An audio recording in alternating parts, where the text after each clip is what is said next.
Despite demand shocks, high fuel prices, and multiple budget carriers that undercut pricing, Iceland's long-standing flag carrier, Icelandair, has prevailed. In 2019, WOW Air, an Icelandic budget airline, collapsed, causing passenger numbers to plummet. Throughout Icelandair's existence, their longest flights haven't been longer than 6 or 7 hours. Before WOW Air entered the scene, their longest flight was pretty much to Portland, Oregon from Keflavik Airport. They know that just because they fly further, that they wouldn't make more money. WOW Air prioritize these markets like LA, San Francisco, and even Delhi in India because they believed that Icelandair wouldn't compete with them. But it costed them so much because not only was their opportunity cost with serving more shorter flights, which could have made them more money, but also because it costed them more in fuel expense and labor cost. But potentially the biggest problem for WOW Air was the fact that they didn't have the revenue to offset these cost increases because they only had one cabin on board. Yes, they did have an extra legroom, business-like concept with bigger seats, wider seats at the front of their aircraft on certain flights, but they didn't really have a dedicated business class like Icelandair does with their SAGA product, where they have a dedicated flight attendant, a cabin separate from economy, separate meals that passengers don't have to pay extra for, and a dedicated lounge at Keflavik Airport. While WOW Air simply focused on selling as many seats as possible for the lowest possible price, additionally, to serve these markets like LA, San Francisco, or Delhi, WOW Air needed to get an Airbus A330 on top of the Airbus A321 narrow bodies that they had, which significantly complicated their fleet strategy. Which is ironic how they weren't willing to complicate their onboard products, since that would have offset some of the costs associated with the increased complexity. The reason you get more aircraft, of course, is to closer meet demand with supply,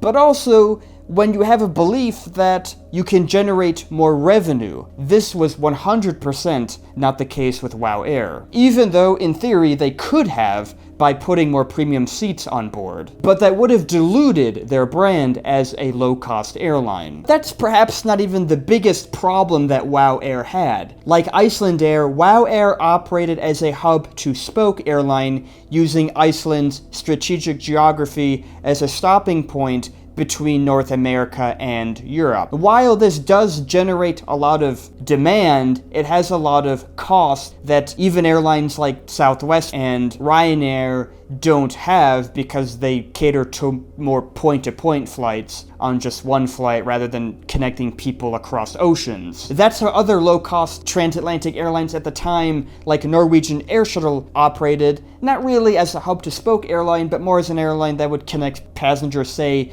between JFK and London. WOW Air had to deal with additional IT infrastructure, irregular operations with misconnected passengers and misconnected bags, not to mention the revenue opportunity cost, where they had to split their revenue, how little it was, over 2 flights instead of just 1. Then there's the Icelandair effect, which probably has certain privileges.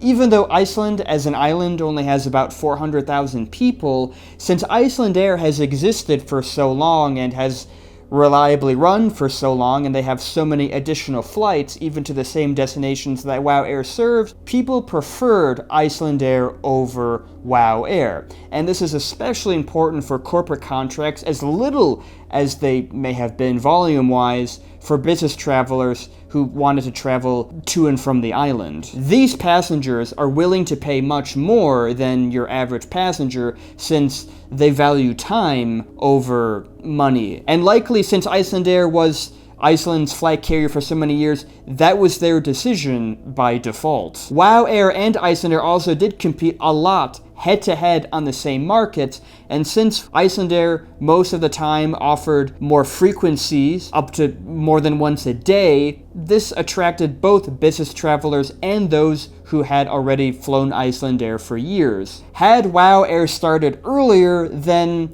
Icelandair perhaps wouldn't have had as much leverage, though WOW Air was quickly growing. But even though they were growing with their complex fleet, Icelandair had another advantage. They had just 757s and 767s, which strategically had the same cockpit type, which reduced training costs significantly. Though now Icelandair does have a more complicated fleet, as they are transitioning to Boeing 737 MAX aircraft, as well as Airbus A321LRs and XLRs, their revenue premium can justify this transition. Icelandair could also quickly adapt to WOW Air by offering a basic economy product, Economy Light, while offering business class on the same aircraft, which made sure that they had very diversified revenue. But perhaps an important part about their basic economy product was that even though passengers couldn't select their seats on Icelandair, or how they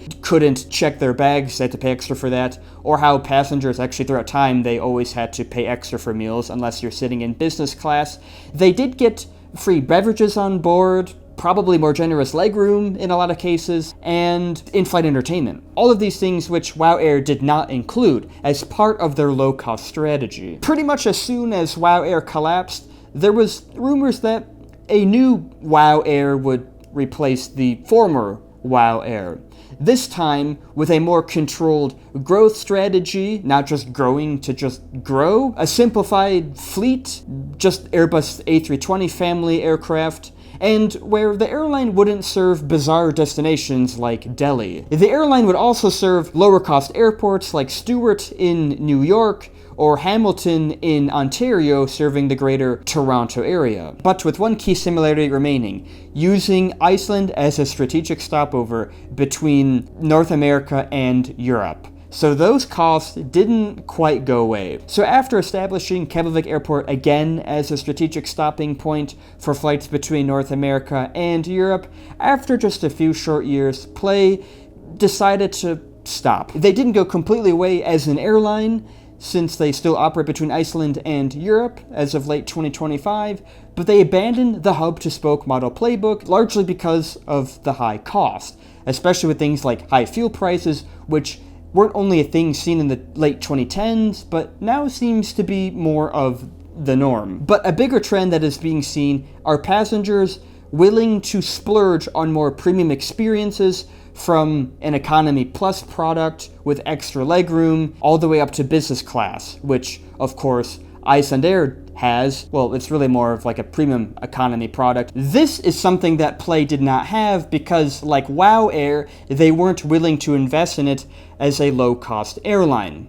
Now, it's not that there's no demand for low-cost travel. Many people are still looking for a good deal, and they always will. It's just that these passengers, especially on longer flights across the Atlantic, have been a bit priced out since the cost of running an airline has increased drastically over the past few years, and to offset these cost increases, the airlines rely on the revenue side of the equation. It's also extremely difficult to operate a low-cost airline, even on flights that are just a few hours long, especially since people aren't willing to pay a little bit extra, which often does come from the fact that they have less disposable income to go spend on vacation due to the higher cost of living that has been seen across the world. So now the question becomes on whether airlines like Icelandair will become complacent, since a lot of the time innovation comes from competition. When you zoom out though, Icelandair does have to be innovative